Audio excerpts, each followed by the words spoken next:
Hello folks, welcome to the Boneyard Slash YouTube network again, home of the Hillbilly Cooking Channel. We are still broadcasting from the Comanche Mountains in southeast Oklahoma. Remember, there's only two things you need to survive in this life. That's Jesus and a 45. Two things, Jesus and a 45 get you through this life. You better meet Jesus now, because if you don't meet him now, you won't like it next time you meet him. But anyway, we're up here above the cabin, a little higher elevation above it. Something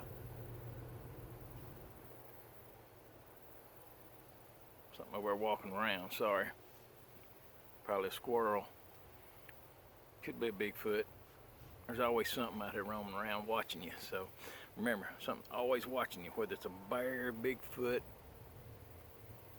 mountain lion, coyotes, all kinds of critters up here. But anyway,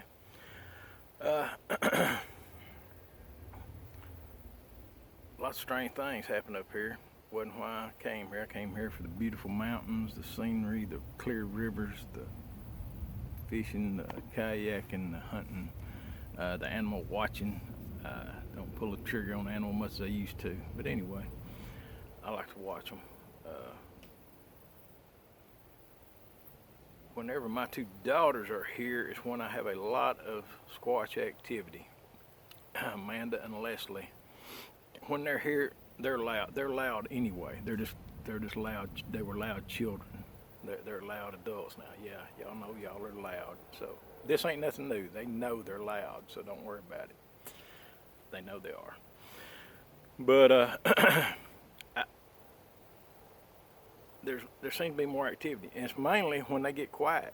As long as they're loud, there's normally not much going on. But when they settle down and get quiet, that's when a rock will get thrown, a howl, something hit the cabin.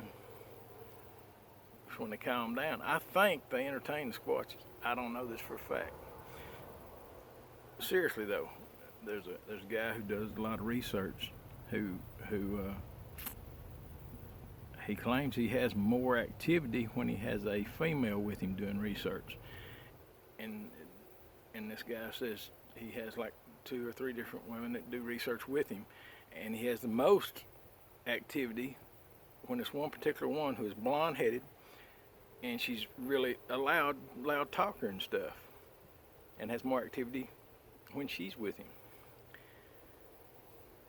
And after things started happening more when they were around, being loud, both of them blonde, most of the time they are. You know, they change, women are, they dye their hair. But anyway, they are blonde naturally. But things happen, I got thinking about that. Well, kind of makes sense. But the youngest daughter, Leslie, one evening right before dark, and I didn't know she did this till she got back to the cabin, she had about a half, 3/4 of a Bud Light beer, I believe it was, and took it and put it where I leave things at my gifting site.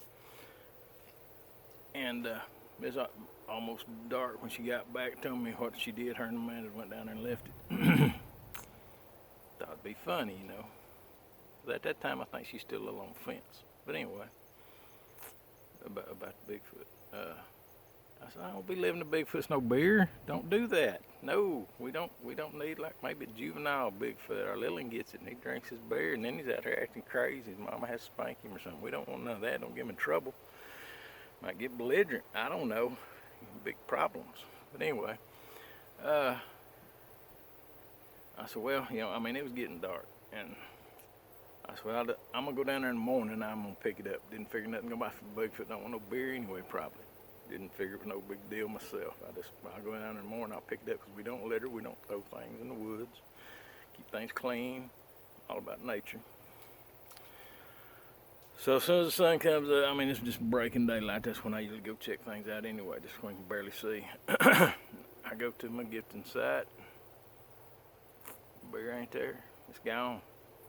I thought, well, animal knocked it over. When you knock it over, animal starts lapping up the beer, and I'm looking around on the ground. It's not anywhere to be found. I go about 100 yards in every direction. Walk a grid and back. Down the mountain, up the mountain, around the mountain. I can't find a bear can nowhere. I can see pretty dang good in these woods. I can spot a bear can for sure, a blue and silver bear can off in this foliage, these brown leaves. Anyway, no dice.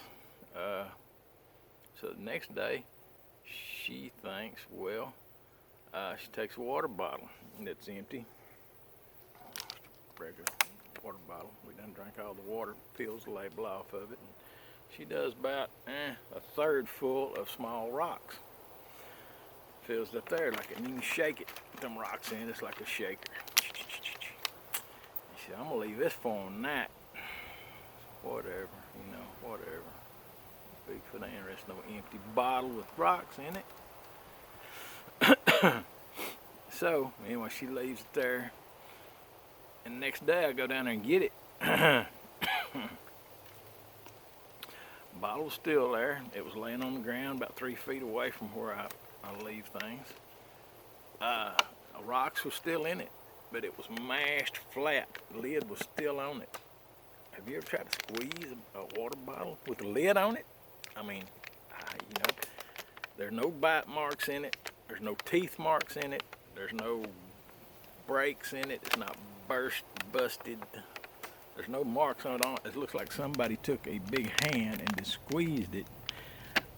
I have to take the lid off and squeeze them flat and then put the lid back on them. But this dude, I'm telling you, I got pictures of it. This dude is mashed flat except where the rocks are. It is mashed flat and the lid's still on it. I said they wasn't too happy about them rocks. They expecting something, because I leave them stuff to eat, apples and things.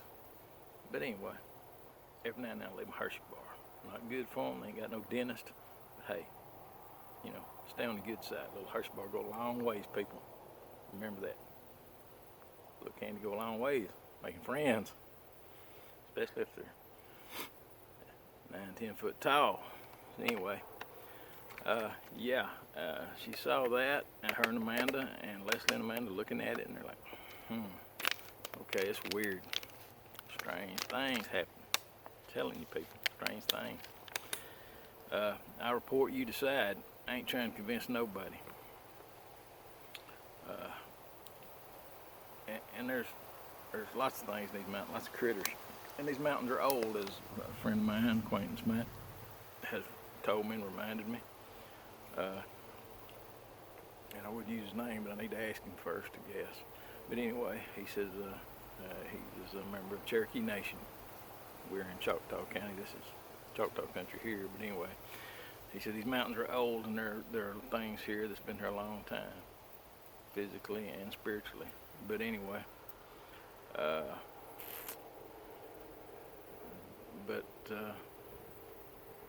that's just some of the strange things, some of the activity. Remember when I first moved into the cabin, the day we moved in, we moved stuff out of the camper and into the cabin that we had in there, and then we drove over the mountain.